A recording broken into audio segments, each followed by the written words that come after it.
My name is Pete Gang. I'm an architect and a former teacher of green and sustainable building.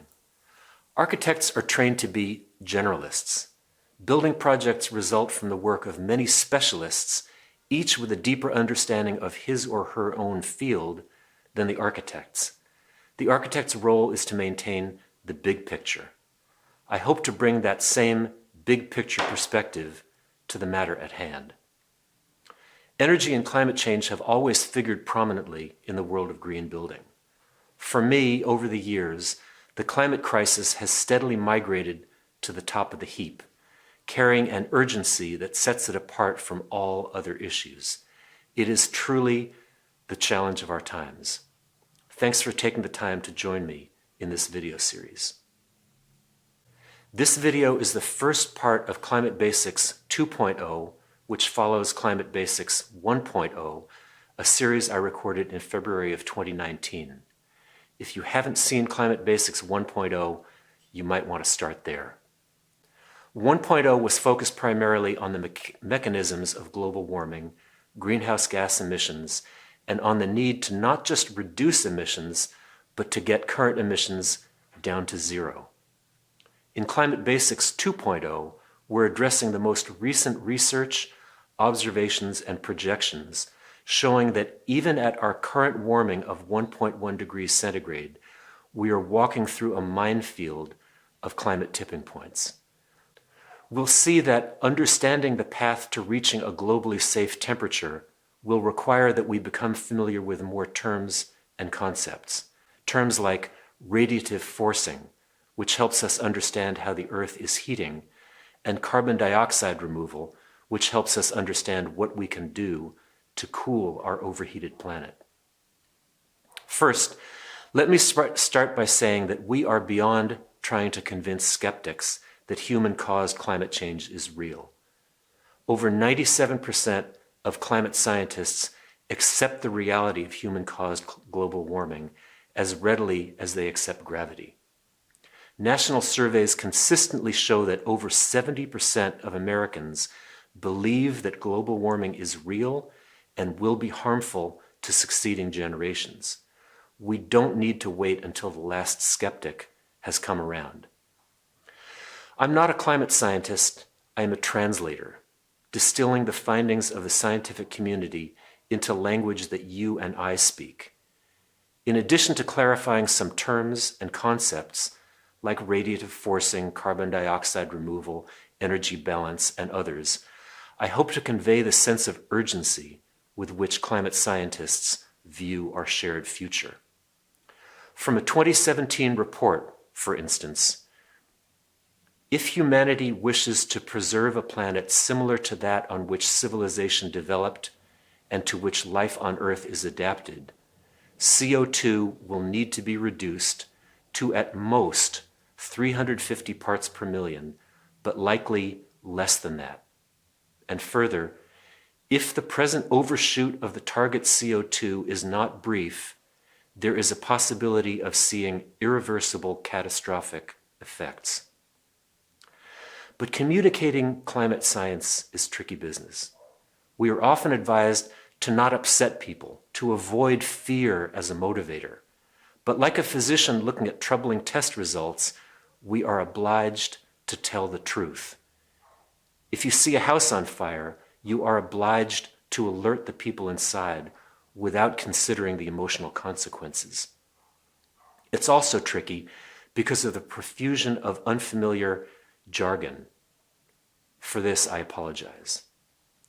Scientists rely on the scientific method, systematic observation, measurement, experimentation, and the formulation, testing, and modification of hypotheses. Scientists are deliberate and precise in their speech and their writing. They rarely engage in speculation or offer personal opinions. Our job is to help these scientists get the word out and put this science to work to tackle the climate crisis. My most referenced source is the Intergovernmental Panel on Climate Change, or IPCC. The IPCC is the largest international collaborative effort among scientists, comprising over 2,500 scientists from over 120 countries. The IPCC doesn't conduct research. Instead, teams of hundreds of the world's leading climate scientists review and summarize published literature. Their 2018 Special Report on Global Warming of 1.5 degrees centigrade was based on the assessment of over 6,000 peer-reviewed publications. Their reports must be approved line by line and accepted by national governments prior to being published. IPCC reports, therefore, represent the consensus views of the world's climate science community. And let me point out that there is a significant delay between publication of the original reports and publication of the IPCC reports that summarize them. We are now referencing IPCC reports based on original research published over 5 years ago. Suffice it to say that IPCC reports are mainstream, universally respected, and very conservative. I also reference the work of Dr. James Hansen, the former director of NASA's Goddard Institute for Space Studies. He was the one who testified in 1988 before the Senate Energy and Natural Resources Committee that global warming was caused by the buildup of carbon dioxide and other gases in the atmosphere. His warnings were spot on. His credentials are sterling.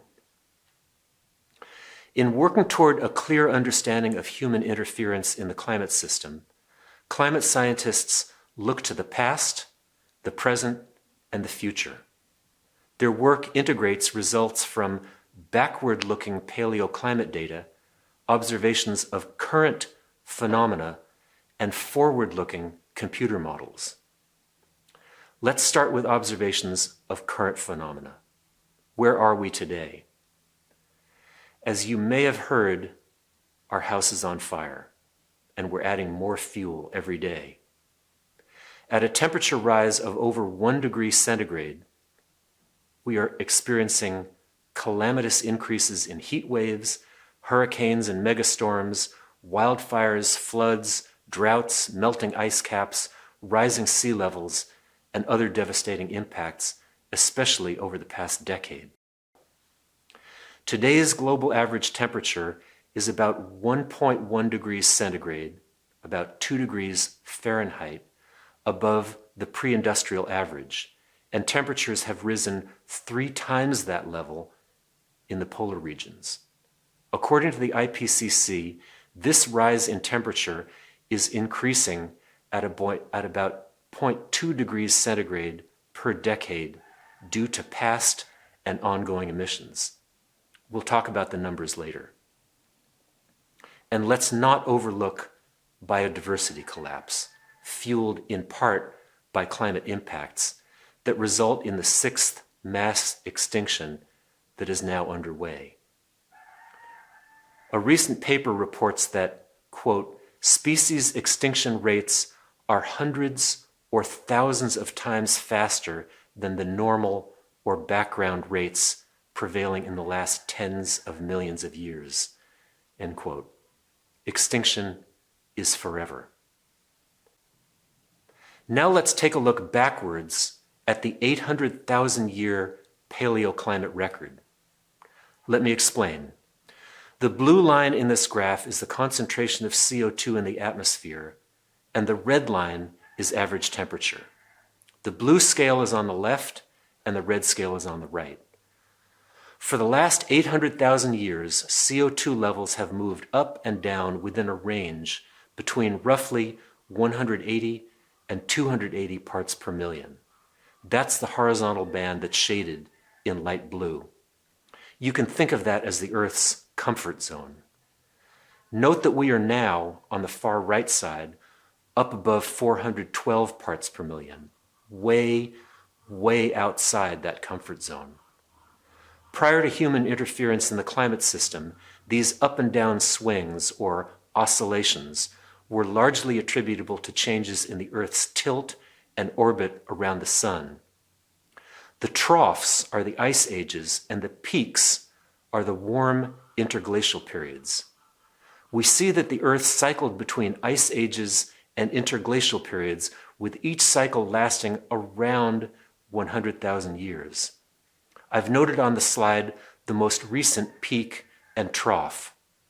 The last peak is the Eemian period, the last interglacial prior to the last major ice age. Average temperatures were 5 or 6 degrees centigrade higher than today's temperature, and sea levels were 20 to 30 feet higher than present, even though CO2 levels were around 280 parts per million, far lower than they are today. The most recent trough is the last major ice age.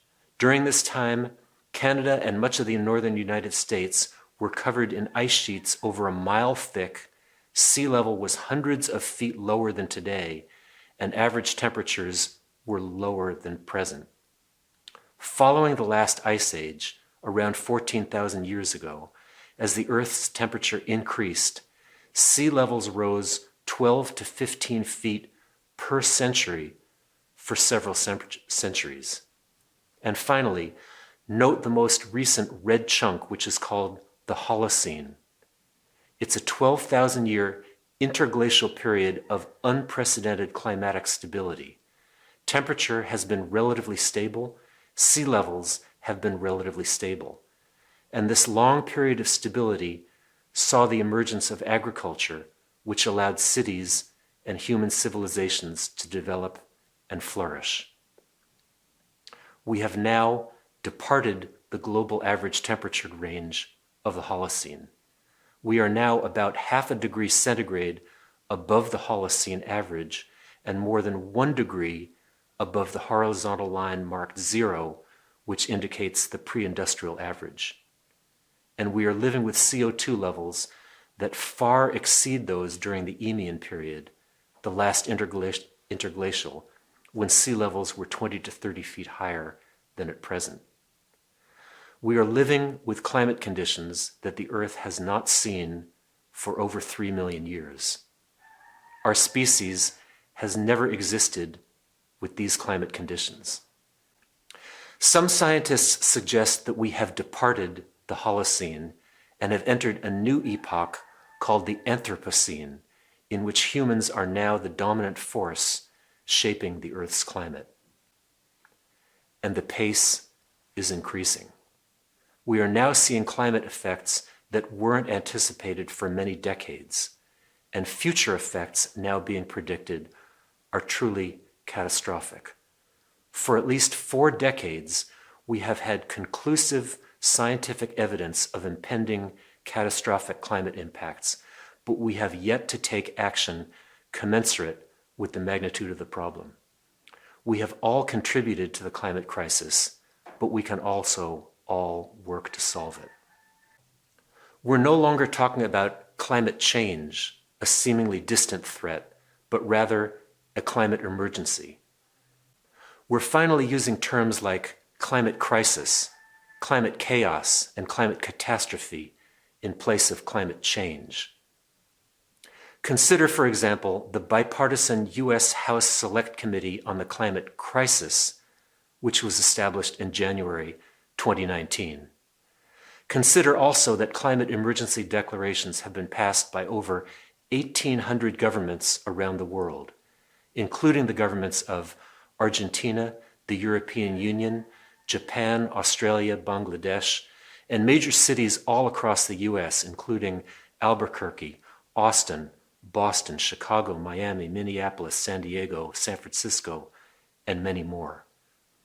And consider that more than 13,500 scientists from around the world have issued a world scientists' warning of a climate emergency that concludes, quote, "We believe that the prospects will be greatest if decision makers and all of humanity promptly respond to this warning and declaration of a climate emergency and act to sustain life on planet Earth, our only home."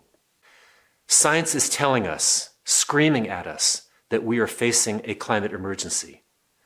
UN Secretary General Antonio Guterres said this, quote, We are careening towards the edge of the abyss. It is not too late to shift course, but every day that passes means the world heats up a little more and the cost of our inaction mounts. Every day we fail to act is a day that we step a little closer towards a fate that none of us wants, a fate that will resonate through generations in the damage done to humankind and life on Earth. Our fate is in our hands. The world is counting on all of us to rise to the challenge before it's too late. End quote. Next up, how we got here. Please stick around.